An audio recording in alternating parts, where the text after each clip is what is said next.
Les aventures de Thalia, épisode 2. Thalia se pose 1000 questions. Sa mère, Morgane, est-elle déjà partie pour la fête du roi? Pourquoi y aller seule? Elle n'a pas spécialement de meilleure amie depuis que Sarah, qui était sa confidente, a déménagé.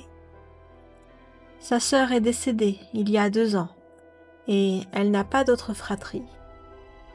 Thalia non plus, d'ailleurs. Alors elles se sentent parfois un peu seules toutes les deux. La jeune fille a bien quelques amis de son âge, mais elle a toujours l'impression d'être un peu différente, que les autres la regardent bizarrement, alors qu'elle-même n'a pas la sensation d'être aussi étrange que ça.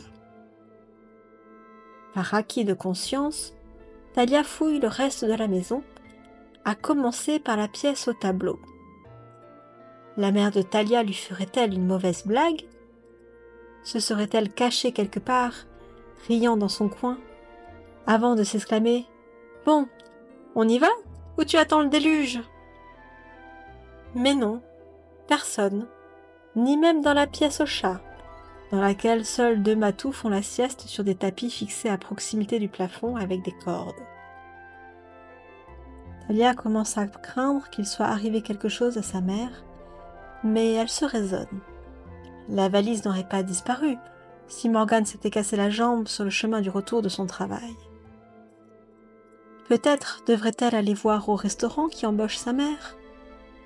Peut-être ses collègues en sauront-ils plus? Mais elle se souvient qu'il est fermé en cette fin d'après-midi. C'est alors qu'en passant la tête par la fenêtre, Thalia aperçoit une forme allongée sur le sol, dans leur cour. La jeune fille se précipite en appelant « Maman !» Thalia arrive en courant. C'est bien quelqu'un qui est effondré sur le sol, mais vu la barbe, ouf, ce n'est pas sa mère. Thalia s'en veut un peu d'être soulagée ainsi, quand elle comprend que c'est leur voisin, dénommé Ten-Ten, et que le pauvre homme a visiblement été assommé par une noix de coco qui s'est cassée sur sa tête, éclaboussant d'eau de coco la mauvaise entaille sanguinolente qui orne son front. C'est qu'une chute de noix de coco peut être sacrément dangereuse et tuer quelqu'un si on est sur sa trajectoire. D'ailleurs, Thalia se dépêche de prendre le poignet de son voisin pour vérifier que les battements de son cœur sont toujours perceptibles. Ouf! Ten-Ten n'est pas mort. Mais Thalia se rend compte immédiatement qu'il est toujours en danger. Et elle aussi, car ils se trouvent tous les deux sous le cocotier. Elle doit absolument le bouger de là. Le problème est qu'il est très lourd. Doit-elle chercher de l'aide? Thalia regarde autour d'elle. La rue est déserte. N'hésitant pas longtemps, la jeune fille dit, même si le blessé ne peut certainement pas l'entendre, « Je vais te sortir de là. On va le faire ensemble. » Elle attrape l'homme par les pieds, s'arc-boute de toutes ses forces pour le tirer, mais il bouge à peine, toujours inconscient.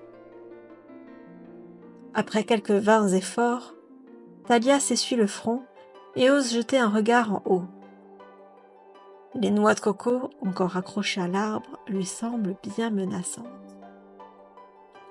La jeune fille décide de changer de stratégie. Elle se positionne au niveau des épaules de Ten-Ten, l'attrape sous les aisselles et tire à nouveau.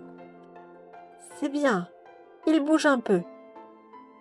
Thalia transpire sous l'effort et le stress, car elle a très peur de se prendre une coco sur la tête elle aussi. Le cocotier a poussé en biais et la zone dangereuse est finalement assez petite. Thalia tire. Oh, hiss! Et se rend compte que quand elle plante ses pieds bien dans le sol, et que ce ne sont pas seulement ses bras qui font l'effort, mais tout son corps, jusqu'aux jambes et son bassin, elle y arrive bien mieux.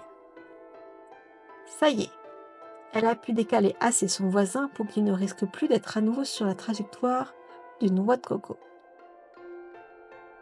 Thalia s'écroule sur le sol, épuisée par l'effort.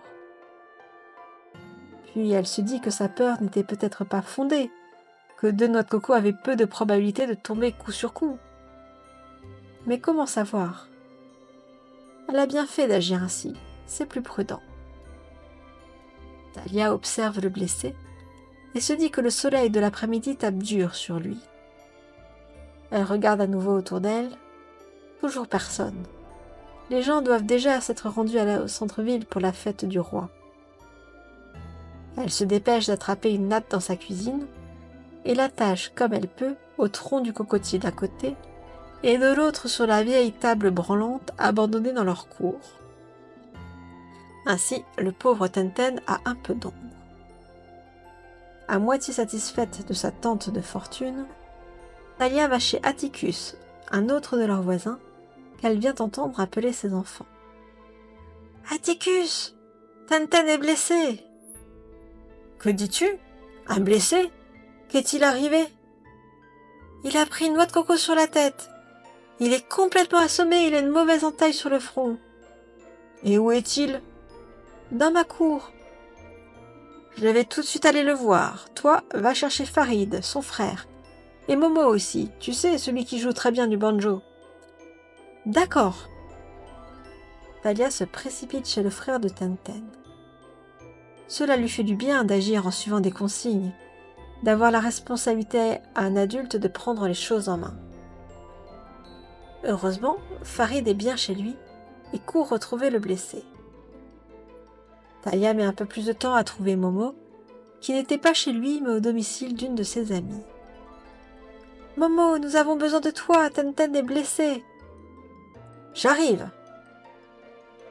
Talia et Momo débarquent ensemble dans la cour, mais Atticus s'est déjà chargé de transporter le blessé avec Farid et d'autres amis dans la chambre de Tenten. Des curieux forment un attroupement et 2 jeunes garçons ont été envoyés chercher un médecin. Talia se sent soudain bien inutile, de trop. Et tout ça ne lui dit pas où est sa mère, car elle ne fait pas partie des nombreux habitants du quartier rassemblés dans la cour de Tenten. Talia prend le chemin pour rentrer chez elle en traînant les pieds.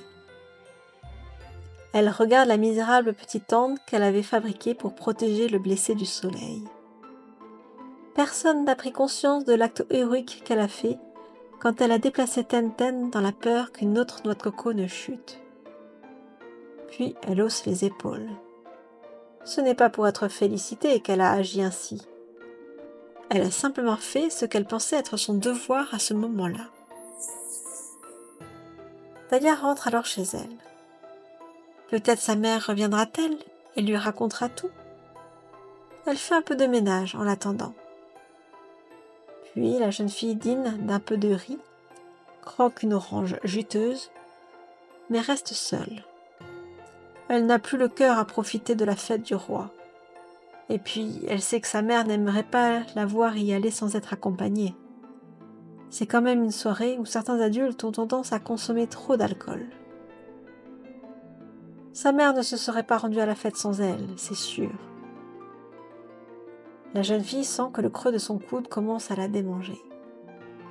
Cela lui arrive de temps en temps, c'est agaçant, car les démangeaisons s'étendent parfois et l'empêchent à moitié de dormir.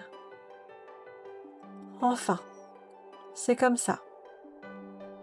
Demain, elle ira chercher sa mère en ville et tout redeviendra normal. Talia s'endort enfin, sans imaginer une seule seconde qu'elle est à la veille d'une très grande aventure. La suite au prochain épisode.